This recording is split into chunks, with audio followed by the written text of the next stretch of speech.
Good morning, lovely ladies and gentlemen. We're going over A2P today, specifically A2P as someone who has a DBA. This still works if you don't have a DBA, it's just going to be a little bit easier. So we're going to start from scratch. This is a brand new account. We still need a phone number in it. So we're going to head down to settings, and then we're just going to go ahead and grab a phone number internally. That's usually the easiest option. Of course, if you already have a phone number, you can bring it in, but we're doing it this way. We're going to come up to add number and go ahead and add a phone number. And you'll have all these different options. Oh, it's funny. Suburban Zone, PA. Now you can filter, and I'm just going to kind of type in the area code for like my local area and then hit first part of the number. You could also do the last part or any part and then apply. And then you'll see we have a bunch of phone numbers here that are going to start with that 717 area code. I'm just going to kind of look to see what might be easy. I like that one. 7070.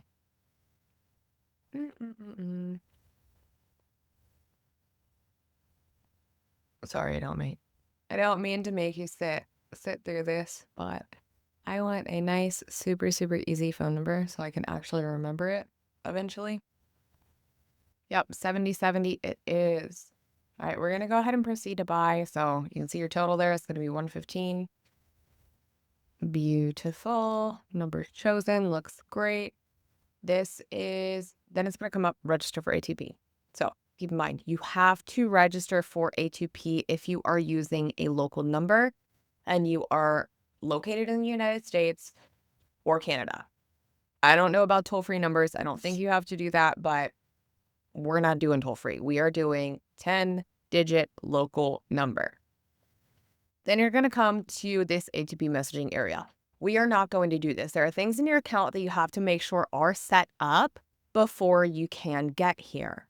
So number one, we're going to come into sites because the first thing that you have to make sure that you have inside of your website is a compliant terms of use as well as a compliant privacy policy. So you have to make sure that inside of your account, those things are set up. Now, most people are already going to have this. This is an account we are migrating into, so we don't have a lot of this, which is obviously perfect for this example.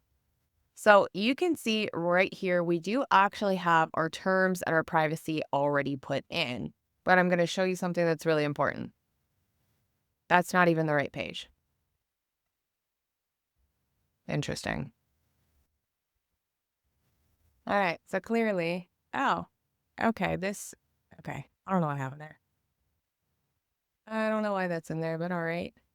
All right, so privacy policy. So I'm going to kind of look in here.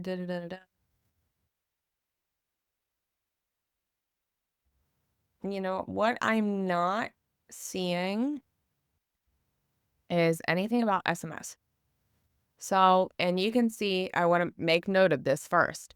We are Melior Media doing business as the funnel flippers. So every single instance, we have to make sure both of these are included. Now, later on in this, we don't need to do it, but we do have to state it at the beginning of our privacy policy. That's going to be important. I'm going to do a Command F. If you have a Microsoft account, Microsoft computer, Control F, we'll do the same thing and just look for SMS. So you can see inside this privacy policy, I have absolutely no SMS clauses. So give me just a minute. I'm actually going to go ahead and use chat and say, hey, make sure we have the SMS required clauses in here that are provided by the governing bodies that decide over A2P verification, and it's going to give me that. So 1 second, and we'll go ahead, pop over to chat and do that quick. Okay, so I just wanted to give you kind of a little preview of what they might look like. Here is some data disclosure, the purpose of why you're collecting the phone numbers, if you share information. This is critical. If you're out here saying, yeah, I shared your phone number and personal information to anybody who asks, you're going to be denied. You have to make sure that this piece is included in your privacy policy. You must have it, and you must also say, hey, like, I'm not going to share your information basically for people to market to you. Of course, so in ours personally, I like to add something about how we might share your information with, the software we're using, like in order to store your info, the CRM, or like RVAs, contractors, etc. But at no time will they be, sold and or marketed to through those sources. Opt-out information, very, very important. And I don't remember if we had a data retention policy. Security measures. Yes. So that part's also super important with the age guidelines. Make sure you do add that. This is going to give you a guideline. I'm not going to go through and do all of this, but just know you can use chat and it's going to go ahead and give you a full privacy policy. So I'll tell it format the, and then it'll give it to me, and I'll just make sure I copy and paste that into this section. So I'm going to pause, come back, get that plugged into what we already have, and then we'll move on to step 2, which is going to be terms of use. All right, privacy policy is officially in, but I want to show you there's something else you need to be very aware of on your pages, whether it's privacy policy, terms of use, or even the main page you're submitting when you're doing A2P. And that is ensuring that your SEO metadata is actually complete. So you don't want to submit it and it be completely and totally blank. So make sure you're putting in some information so that they can see, hey, this is a legitimate site from a legitimate company. That's essentially what they're kind of looking for when they get into that more detailed review. So we want to ensure that we're filling out this. It doesn't have to be perfect, but just, add something that is relevant to whatever the page is. Oh, goodness. Funnel flippers. And I am going to add even Melior Media LLC in there. So it doesn't, again, have to have everything. You don't have to do keywords and all that stuff, but we're going to make sure that we have something in the page title, description, author, and then if you want to go a step further, you can also go ahead and add your social image for the logo. We'll go ahead and update. Make sure you save and publish the changes that you're making inside of both. We don't actually have like a domain in here yet because it is a brand new account. That'll work. Then we're going to scoot over to terms and conditions. So there's one very important. Again, we have to make sure we have all the required information. I don't know why all that is linked. That's super weird. There is some information that we need to add into terms. Give me 2 seconds. It must include, there is a required text/SMS clause that we have to put in here. It's nothing crazy. It's literally like 1 paragraph. So bear with me. I'm going to have chat write that out for me and we'll paste it in here really quick and we'll be right back. All right, folks, we officially are on to terms of use. So again, there's just one little snippet you need to make sure is inside of your terms of use.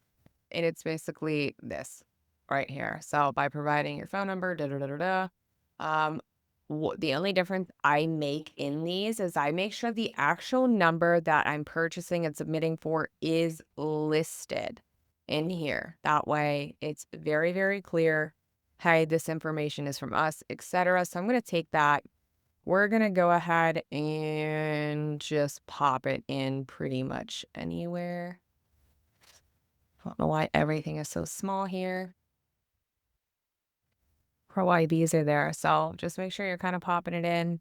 Do verify that your privacy policy is actually linked.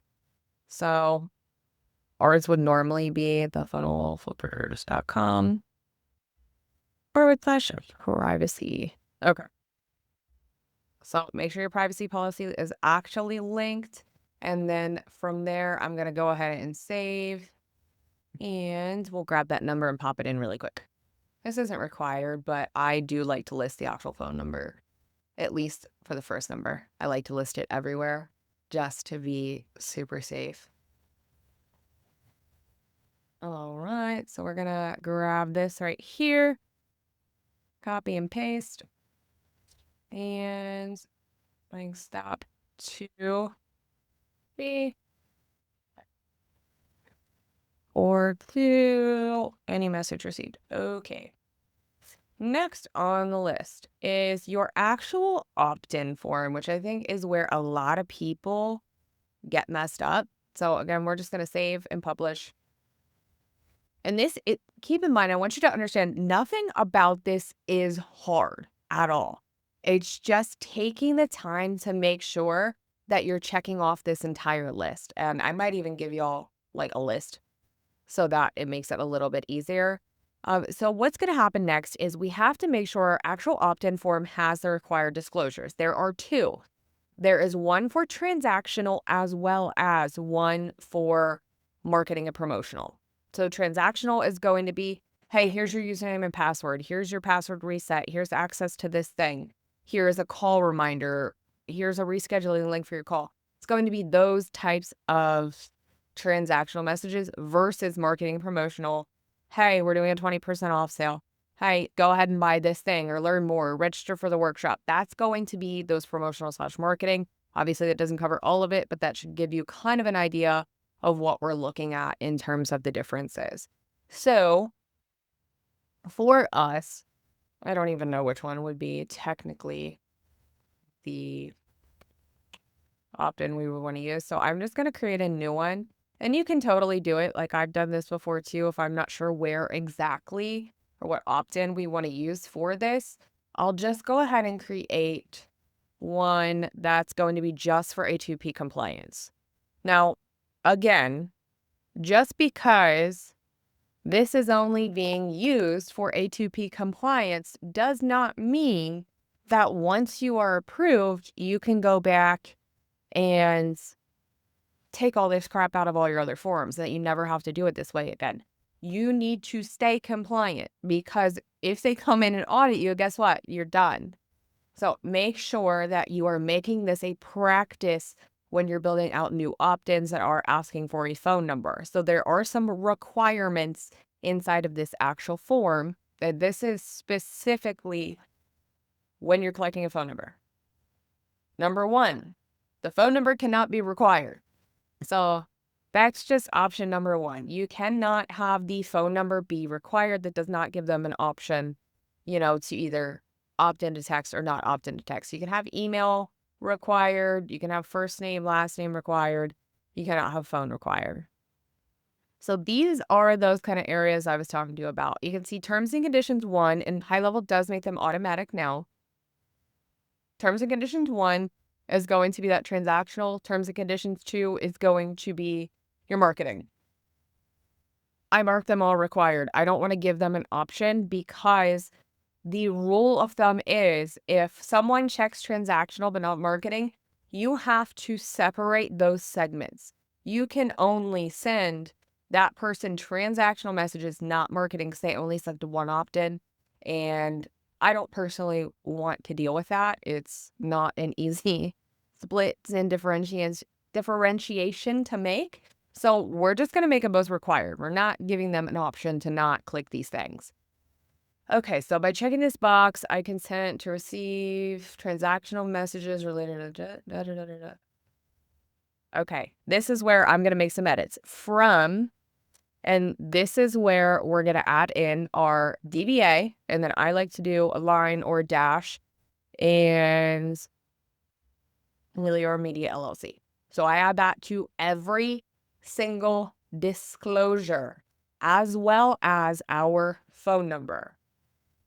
You can try and use them as exactly as they are. I have found that adding in the phone number and the name and the DBA does help because you're being extremely clear again and again and again who it's from, where and who it is coming from, and also what number it's going to be coming from. If you have multiple for multiple different purposes, this is going to look a little different, but if this is your initial A2P registration, this is how I recommend doing it. All right, message data rights may apply. The help or stop to, and this is where I'm going to paste in that phone number to opt out. Okay, and we don't need to bold that. All right, so exact same thing down here. We're going to pull our Media LLC, others from us. Message frequency may vary. Da, da, da, da, da. Reply stop or help to. I'm gonna come here and grab this. You do want to make sure that you have the country code attached. That is kind of important because if you don't have country code, it could be anywhere. To this to opt off. Okay, beautiful. That looks great.